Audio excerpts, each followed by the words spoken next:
Em nome do Pai, do Filho e do Espírito Santo. Amém. Que as almas dos fiéis defuntos, pela misericórdia de Deus, descansem em paz. Amado ouvinte, segunda-feira, certamente o seu dia foi bastante carregado. Que Deus te dê o alívio do cansaço. Aos doentes, aos idosos que já estão acamados, estão na cadeira de rodas, já não consegue mais se locomover, que Deus dê a vocês a paciência e a entrega. Saber entregar as dores, os sofrimentos a Deus, pela salvação e santidade da sua família e da nossa própria igreja. Não deixe de fazer isso. Você que é doente, você que não dá conta mais de fazer o que fazia antes. Sequenciando o nosso assunto acerca do livro Corpo Místico de Cristo, do Bispo Fulton Sheen, página 78. Depois de 40 dias em que ele tratou do reino de Deus com eles, deste acontecimento abençoou seu pequeno rebanho e subiu aos céus, ordenando-lhes que não se afastassem de Jerusalém, mas que preparassem aí o cumprimento da promessa de seu Pai. Mas descerá sobre vós o Espírito Santo e vos dará força, e sereis minhas testemunhas em Jerusalém, em toda a Judéia e Samaria e até os confins do mundo. Atos dos Apóstolos 1, 4, 8. 10 dias depois, como prometido, estas criaturas humanas, tão débeis e frágeis, os apóstolos, e ainda tão cheias de suas dúvidas pessoais e ambições, foram elevadas a uma unidade mais excelsa por meio do dom do Espírito Santo, tornando-se ramos terrenos dele, que é a videira eterna, o reino vivo do Senhor, o Rei Celestial e o próprio corpo novo, o Cristo glorificado. O que é, portanto, esse corpo novo que Cristo assumiu depois de ter ascendido à glória, ao qual envia o Espírito do céu, e por meio do qual continua a exercitar os seus ofícios de profeta, mestre, rei e sacerdote? Se eu lhes dissesse que é a igreja, não acreditaria. Portanto, deixarei que São Paulo diga clara e indubitavelmente. Colossenses 1:24. Agora me alegro nos sofrimentos suportados por vós. O que falta às tribulações de Cristo, completo na minha carne, por seu corpo, que é a igreja. Está aqui São Paulo confirmando esta grande verdade. Aqui pousamos para nos perguntar qual motivo então São Paulo usa o termo corpo, e então seguimos adiante para investigar de maneira mais profunda a natureza deste corpo. São Paulo, vale lembrar, não construiu sua teoria da igreja por meio de analogia ou de comparação a um corpo vivente, composto de cabeça e membros, para buscar definir seus laços recíprocos. A igreja existia como uma realidade anterior à comparação. A palavra corpo foi usada, portanto, somente para facilitar a compreensão da unidade existente entre a cabeça e os membros. O corpo é um todo orgânico, composto de um número infinito de células e membros, todos dirigidos pela cabeça e todos unidos pela alma, todos direcionados a um fim comum, que é a conservação do organismo e sua felicidade última. Bonita estas reflexões. Agora ocorre que todos estes elementos estão na igreja de uma forma eminente. Essa comparação ao corpo humano, portanto, empregada por São Paulo, auxilia no entendimento do organismo sobrenatural da igreja. Aqui nós já temos elementos suficientes para meditarmos grandemente sobre isso. Não é o corpo material de Cristo, porque este será sentado à direita de Deus Pai. Ademais, ao menos desde a ascensão aos céus, Nosso Senhor é a cabeça do corpo, que é a igreja, conforme nos disse o apóstolo São Paulo.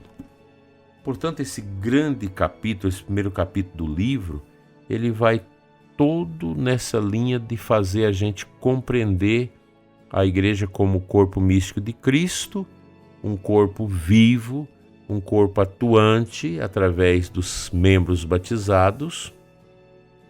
E Nosso Senhor deixou o colégio dos apóstolos, as colunas fundamentais da igreja, os responsáveis para conduzir esse corpo e não deixar que esse corpo morra, que esse corpo adoeça, os apóstolos. Então essa igreja ela continua. A igreja ela vai continuando no tempo e vai produzindo o quê? Gente salva. A igreja vai ajudando as pessoas a buscarem a salvação. E aqui a gente cora de vergonha ao ler a vida dos santos e perceber como os santos foram pessoas tão normais, tão simples e que viveram essa graça em profundidade que às vezes nós não conseguimos viver.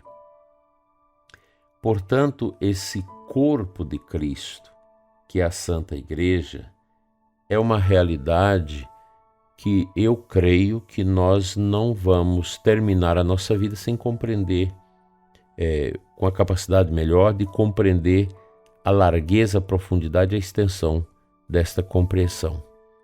Nós vamos entender sempre as apalpadelas. Nunca vamos ter uma compreensão completa, total, profunda desse mistério. Porque Deus é o amor, mas é um amor tão simples e tão profundo que nós temos dificuldades de compreendê-lo. Mas nós não vamos desistir. A gente vai entendendo os mistérios de Deus à medida que a gente vai se abrindo a eles, compreendendo a realidade do que Deus quer falar na nossa vida. Às vezes a gente passa por provações, por problemas, por dificuldades, ao invés de a gente rezar e perguntar a Deus o que o Senhor quer de mim com isso. A gente já parte para os ataques, para as brigas, para as confusões em redes sociais e fofoca e vai destruindo tudo.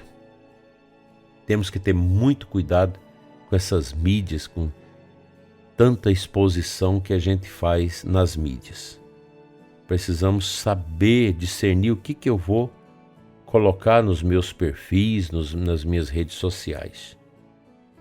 Muita bobagem, muita coisa que as pessoas colocam que não tem nenhum sentido. Inclusive sacerdotes, lideranças da igreja, que postam coisas que não têm sentido. Pergunte ao Espírito Santo no interior do seu coração: Senhor, isso que eu quero postar te agrada ou não? E eu tenho certeza que Jesus vai mostrar para você. Você está agradando você mesmo. Você está se tornando um pavão.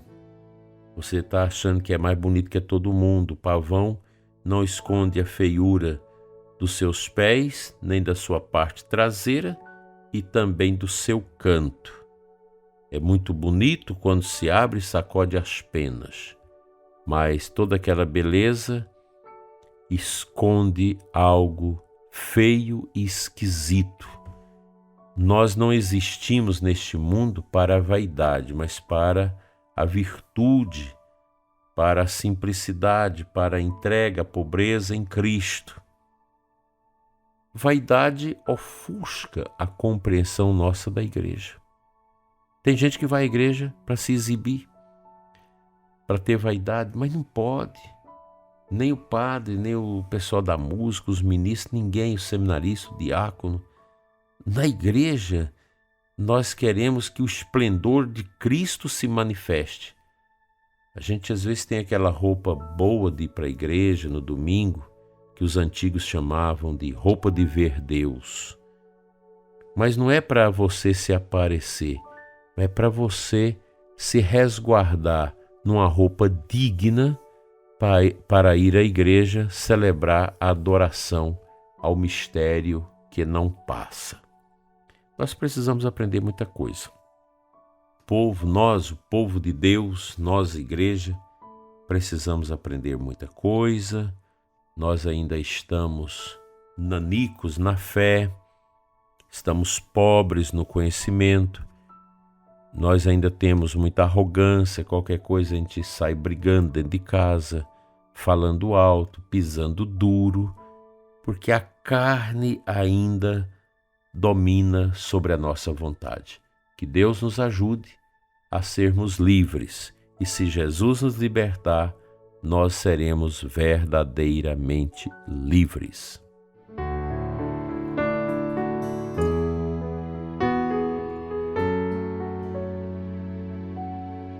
O Santo Evangelho da missa desta segunda-feira, Marcos 3, 22, 30. No final do Evangelho, Jesus diz assim: mas quem blasfemar contra o Espírito Santo nunca será perdoado, será culpado de um pecado eterno. Jesus falou isso porque diziam: ele está possuído de um espírito mau. Vamos lá. O que é o pecado da blasfêmia contra o Espírito Santo? Não é você xingar o Espírito Santo, desdenhar do Espírito Santo.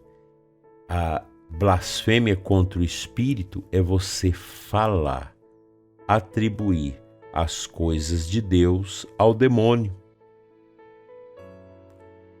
como se esta realidade tão boa fosse uma dádiva de Satanás.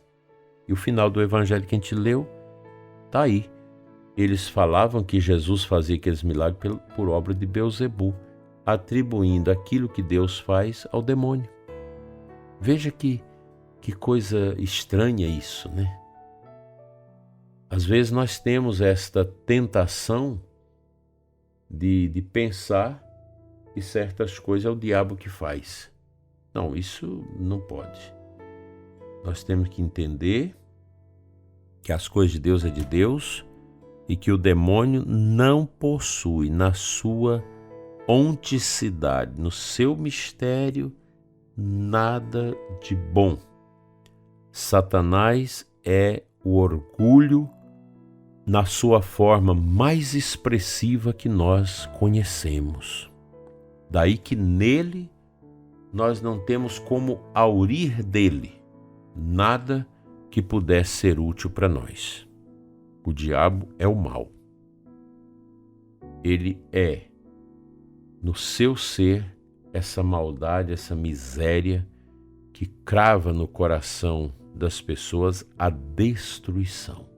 Nunca se pôde contemplar tantas obras do demônio, sobretudo nas famílias. Isso entristece muito o coração da gente. As separações, as confusões que acontecem nas famílias, sempre causadas por um coração fechado que não ama Deus, por um coração que deixou-se dominar pelo demônio e não pelo Espírito Santo. Assim seja.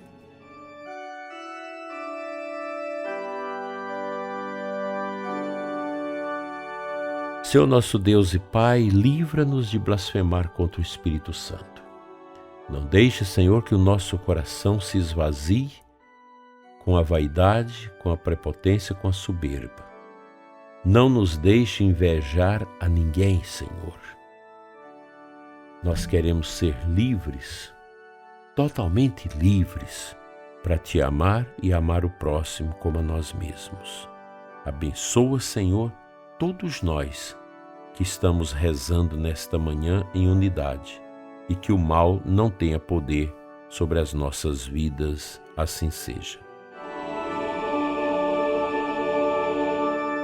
O Senhor Todo-Poderoso, nosso Deus e Pai, venha sobre você, prezado ouvinte, com a bênção dele. Em nome do Pai, do Filho e do Espírito Santo. Amém. Te espero às 21 horas, aqui no nosso canal, no YouTube, para a Catequese Eclésia Santa, que nós fazemos todas as segundas-feiras, às 21 horas, no nosso canal. Fique em paz e uma abençoada semana de trabalhos.